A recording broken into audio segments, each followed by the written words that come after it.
Hello guys, কেমন আছো তোমরা সবাই? আশা করি সবাই খুবই ভালো আছো। তো আজকে তোমাদেরকে আমি দেখাতে চলেছি কিভাবে পেঁপের বীজ থেকে চারা তৈরি করতে হয়। তো চলো তোমাদেরকে দেখাই। তো আমি এই প্যাকেটটা অর্ডার করে আনিয়েছিলাম অ্যামাজন থেকে। এই প্যাকেটটা আমি অর্ডার করে আনিয়েছি। এটার থেকে আমি কিছু পেঁপের গাছ তৈরি করব আর একটা বাগান তৈরি করব পেঁপের। তো প্রথমে এই বীজটাকে রোদ্রে শুকোতে দিতে হবে আধা ঘন্টার জন্য। তারপর সেটাকে তুলে এনে ছায়াতে রাখতে হবে 15-20 মিনিটের জন্য। তারপর এটাকে আবার শোধন করতে হবে ছত্রাকনাশক দিয়ে। সেটা আমি তোমাদেরকে দেখিয়ে দেব। তো চলো দেখা যাক।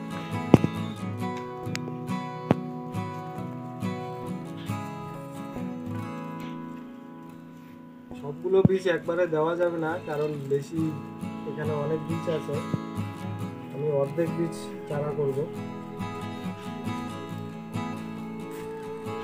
এগুলো প্রথমে এইভাবে শুকোতে দিতে হবে।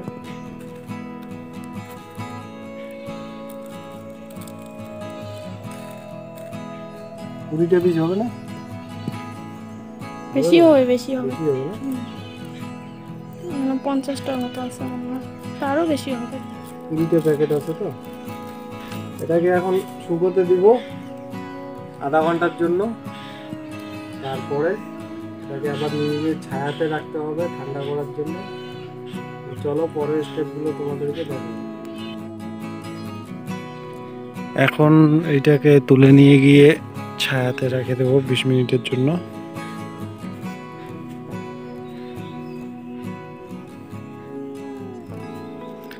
যাতে ভালোভাবে ঠান্ডা হয়।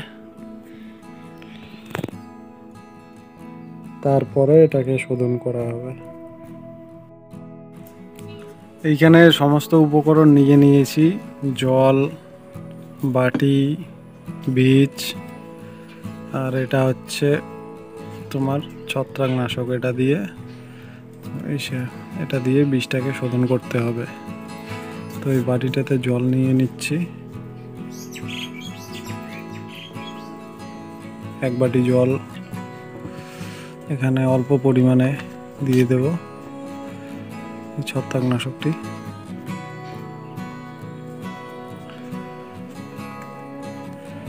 এটা দিয়ে এই বীজগুলো এখানে ভিজিয়ে রাখবো 2 ঘন্টার জন্য।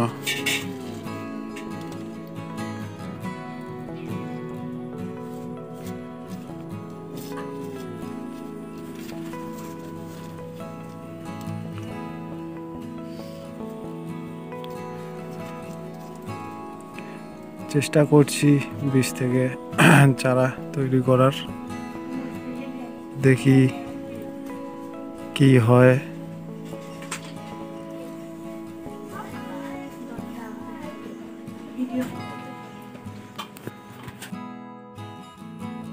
এখন এই যে মাটিগুলো এই প্যাকেটে ভরে নিব।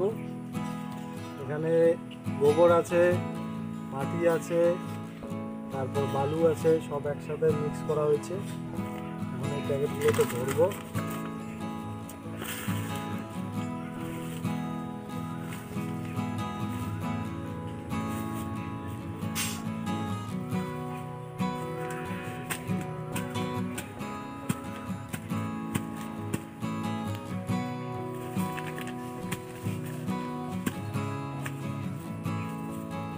আস্তে আস্তে সব প্যাকেটে ভরে নিব আমি। আর এই 3টে আছে খালি, বাকি সব হয়ে গেছে ভরানো।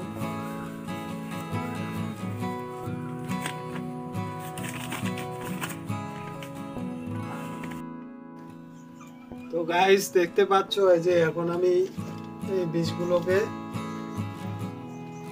শোধন করা হয়ে গেছে বীজগুলো। এখন আমি এগুলোকে এই টবগুলোতে রোপণ করব।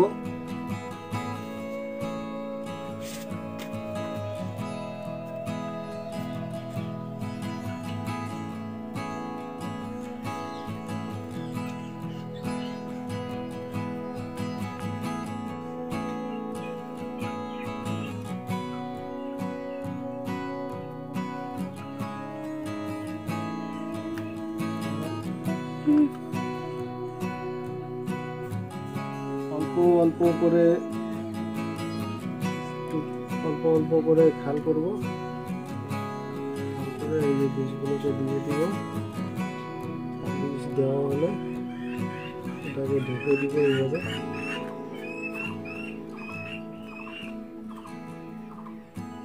ব্যাস। তারপরে একটু করে জল দিয়ে দিব।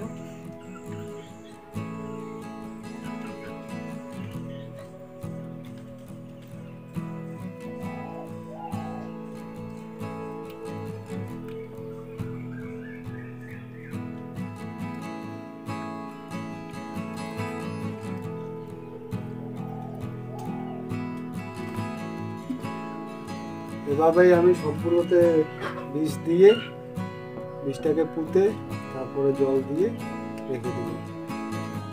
তো গাইস, দেখতে পেলে তোমরা কিভাবে পেঁপের বীজ থেকে চারা রোপণ করতে হয়। তো অনেক দিন থেকে আমার শখ ছিল আমি পেঁপের গাছ লাগাবো, মানে বাগান একটা করবো পেঁপের। তো এখন বীজ তো লাগালাম, দেখি কি হয়। চারা হলে অবশ্যই আমি তোমাদেরকে দেখাবো, তোমাদের সাথে ভিডিও শেয়ার করব। আজকে ভিডিও এতটুকুই থাকবে, দেখা হচ্ছে তোমাদের সাথে পরের ভিডিওতে। থ্যাংক ইউ, তোমরা সবাই পাশে থেকো, সাপোর্ট করো আমাকে, চ্যানেলটা এগিয়ে নিয়ে যাও, লাইক করো, কমেন্ট করো আর সাবস্ক্রাইব করে দিও। ধন্যবাদ।